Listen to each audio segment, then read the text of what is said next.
Hello everyone, in this class I am going to explain the question answer of the poem The Sad and its poet name is Frank Flynn.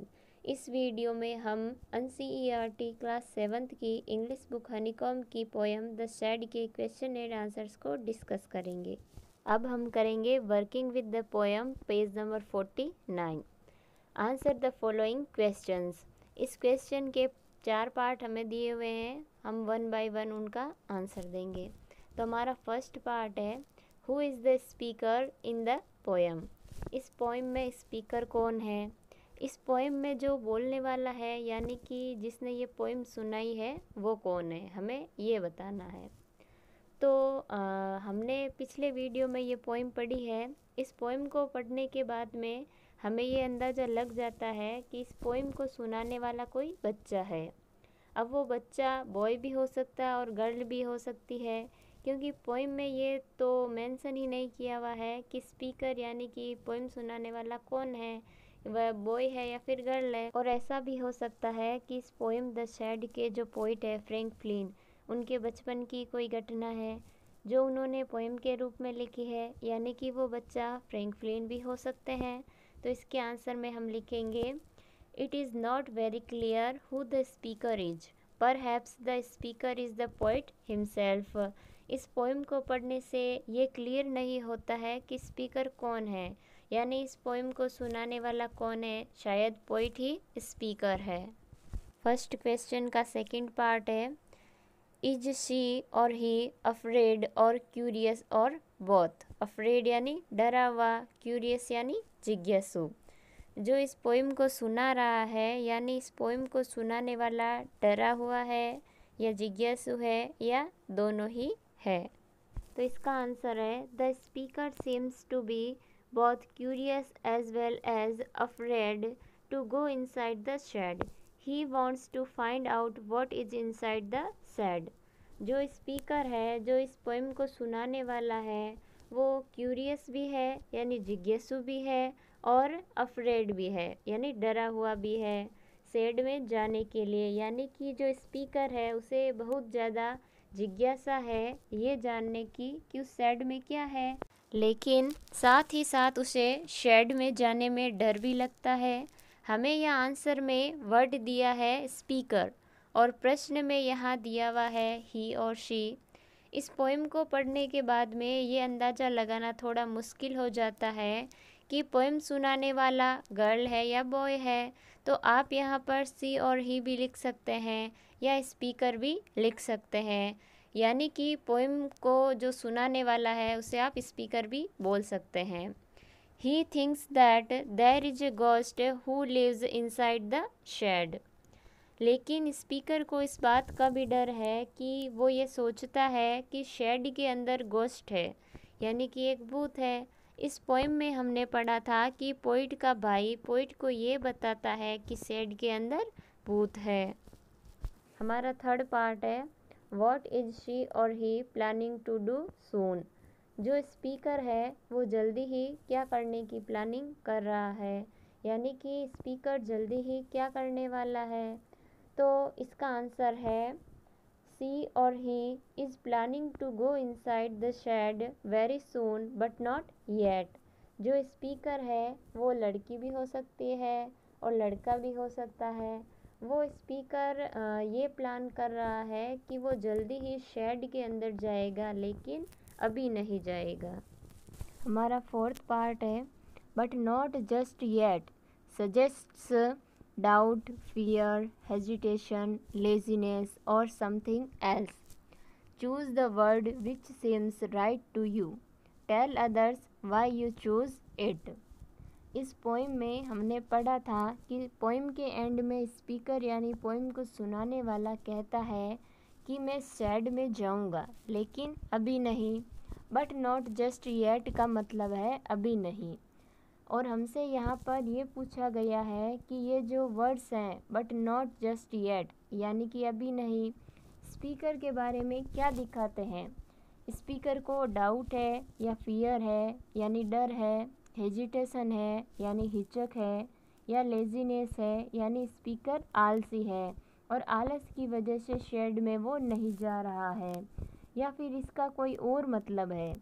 और हमें इन दिए गए words में से वो word choose करना है जो हमें सही लग रहा है। डाउट, फियर, हेजिटेशन या लेजीनेस।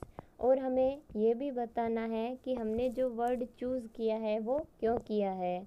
स्पीकर को शेड में जाने का कोई डाउट नहीं था, इसलिए डाउट वर्ड को हम चूज़ नहीं करेंगे। और जहाँ तक फियर की बात है, डर की बात है, तो जब हम पोइम को पढ़ते हैं तो हम ये समझ सकते हैं कि पोइम की स्टार्टिंग में तो जो स्पीकर है उसे शेड में जाने से डर लग रहा था, क्योंकि उसका भाई उससे कहता है कि शेड के अंदर भूत है।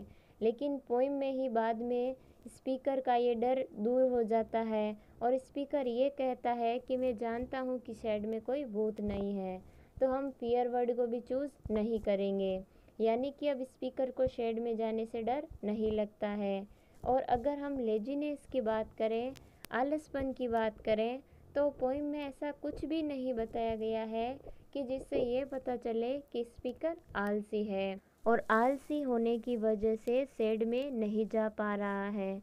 वो स्पीकर शेड में नहीं जा पा रहा है, इसके लिए सबसे सही रीज़न रहेगा हेजिटेशन, यानी कि स्पीकर के मन में हेजिटेशन है, इसकी वजह से वो शेड में नहीं जा पा रहा है। अब हम इसका आंसर देखते हैं। These words suggest his her hesitation. He और she wants to be more brave and more mature before going inside the shade. यानी ये जो वर्ड्स हैं, बट नॉट जस्ट येट, कि या इसका मतलब है मैं अभी शेड में नहीं जाऊंगा। ये इस बात को दिखाते हैं कि स्पीकर के मन में हेजिटेशन है, हिचक है। शेड में जाने से पहले स्पीकर और ज़्यादा ब्रेव होना चाहता है, और ज़्यादा बहादुर होना चाहता है, वो और ज़्यादा मैच्योर होना चाहता है। जीवन में ऐसा कई बार होता है स्टूडेंट्स कि हम किसी काम को करना तो चाहते हैं और उस काम को करने में हमें डर भी नहीं लगता है, लेकिन उस काम को करने में हमें हिचक होती है। और उस हिचक को दूर करने के लिए, उस हेजिटेशन को दूर करने के लिए हम समय लेते हैं, और वही समय यहाँ पर स्पीकर ले रहा है। यानी समय बीतने के साथ जब वो और ज़्यादा बहादुर हो जाएगा, उसके अंदर और ज़्यादा हिम्मत आ जाएगी, और समय बीतने के साथ में वो और ज़्यादा मैच्योर हो जाएगा, तब वो उस शेड में जाएगा। अब हम वर्किंग विद द पोएम का सेकंड क्वेश्चन करेंगे। तो इसका सेकंड क्वेश्चन है, is there a room in your house और a house in your neighbourhood और locality where you would rather not go alone and never at night? If there is such a place and a story to go with it, let others hear all about it. क्या आपके घर में ऐसा कोई कमरा है, या फिर आपके पड़ोस में या इलाके में ऐसा कोई घर है जहाँ पर आप अकेले नहीं जाते, या रात में तो बिल्कुल भी नहीं जाते? और अगर कोई ऐसी जगह है और आपके पास उस जगह के बारे में बताने के लिए कहानी है, तो आपको वो कहानी सुनानी है। इसका आंसर है, there is a store room in my house which is in the backyard of the house. It is not even lit properly. मेरे घर में एक स्टोर रूम है जो घर के बैकयार्ड में बना हुआ है। बैकयार्ड का मतलब है घर के पीछे की तरफ, और स्टोर रूम वो कमरा होता है जहाँ पर हम यूज़ की गई पुरानी चीज़ों को स्टोर करते हैं। उस स्टोर रूम में सही तरीके से रोशनी भी नहीं है, यानी उस स्टोर रूम में अंधेरा रहता है। लिट यानी होती है रोशनी। It is full of old and used things, यानी कि ये जो स्टोर रूम है पुरानी और यूज़ की गई चीज़ों से भरा हुआ है।